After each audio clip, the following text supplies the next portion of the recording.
Our presentation is on the weaknesses of the previous governments in relation to the rises of Hitler and Mussolini. So first, we're going to talk about Mussolini. And Italy's government, before he rose to power, was a constitutional monarchy. It was led by the king, Victor Emmanuel III, and he controlled the army and also appointed the prime minister, who was the leader of the Council of Ministers. And the prime minister also depended on who was in power in the Chamber of Deputies, which was elected by the people but didn't really have much actual power.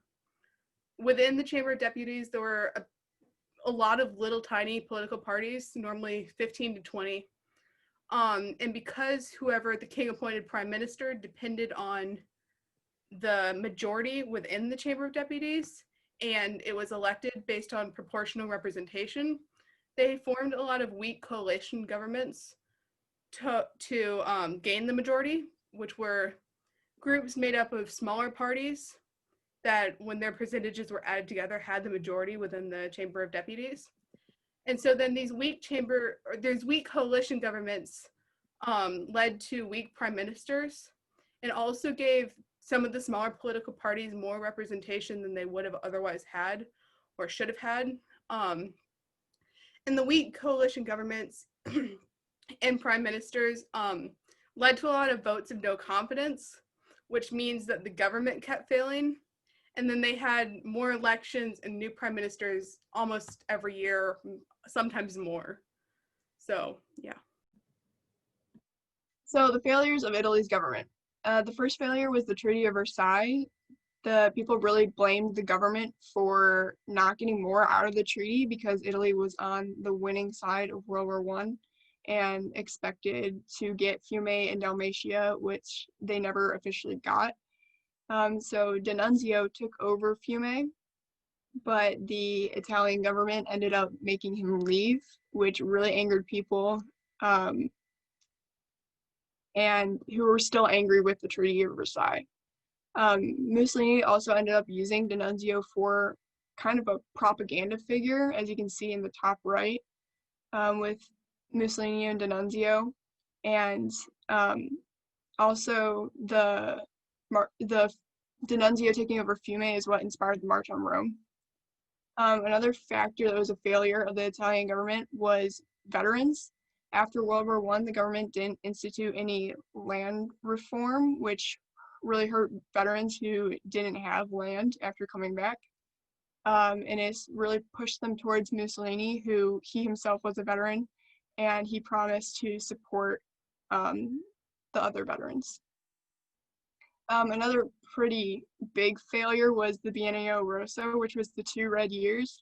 This is kind of a height of the crisis in Italy, and people were afraid of the rise of communism. So there were riots, strikes, and land seizures, and people really wanted the government to react stronger because the government didn't really end up doing anything about it. The church and the king were also always in a constant struggle for power, with the church wanting to have more influence over Italy and the king trying to keep his power. There was also the divided liberal government, and that government kept failing to stop the social and economic turmoil within Italy. So the socialists started winning elections, which led to political polarization, and more people on the right and the more conservative people started turning towards Mussolini. The Weimar government was a democratic system, but there were a lot of weaknesses within it. A big one was in the Constitution, specifically Article 48, which allowed the president to suspend it and rule by himself, basically as a dictator in a state of emergency. But the president was also able to declare that state of emergency, which was a huge imbalance of power. And this was actually used after the Reichstag fire by President Hindenburg, which got rid of the democratic system in a sense and made Germany used to an autocratic one again, which allowed Hitler to later take over and become not an autocrat.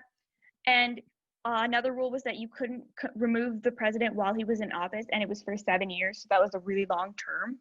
And the army was independent from the government and didn't have to do what the government said, which again kind of delegitimized the government because they didn't have force behind them.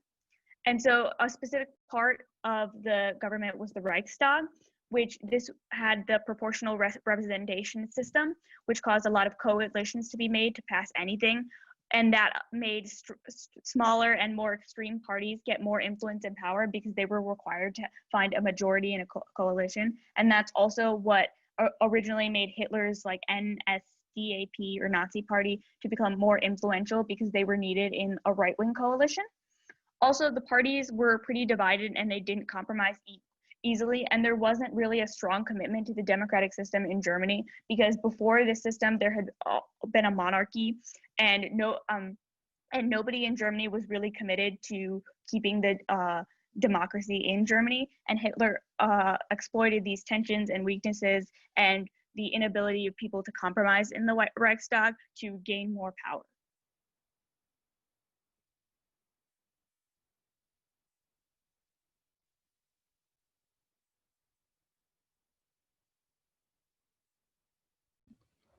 So expanding on what Sunny was saying about the different parties being, like the different parties allowing Hitler to become more influential, this chart sort of shows the breakdown of some of the biggest parties in the Reichstag. So you have the communists down at the bottom, they're the most left-leaning, and they made up about 20% of the Reichstag. And then you have the SDP, or the Social Democratic Party, which was 40%. And if these two had been friends and willing to work together, it would have made them a very strong coalition, and they would have had the majority, just the two of them. But they really did not like each other, especially after the Spartacists were pushed. So they kind of refused to work together. And then, which led to the SDP working more with the ZP and the DDP in the center, which each made up 5%, which brought the SDP and that coalition right to the majority. And it failed over and over again because the ZP and the DDP were given a lot more power than they probably should have had, because each of them only had 5% of the vote. And then you also have the DVP and the DNVP, which together made up 20% of the vote, which were a little bit more right-wing, but not quite as conservative as the Nazis, which are up at the top of the chart.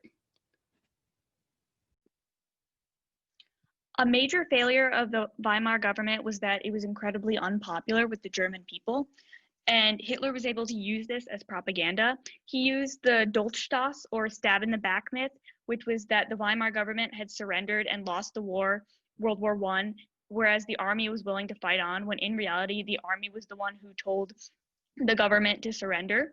And the German people were also very upset with the fact that the government had signed the Treaty of Versailles, which they felt was really unfair.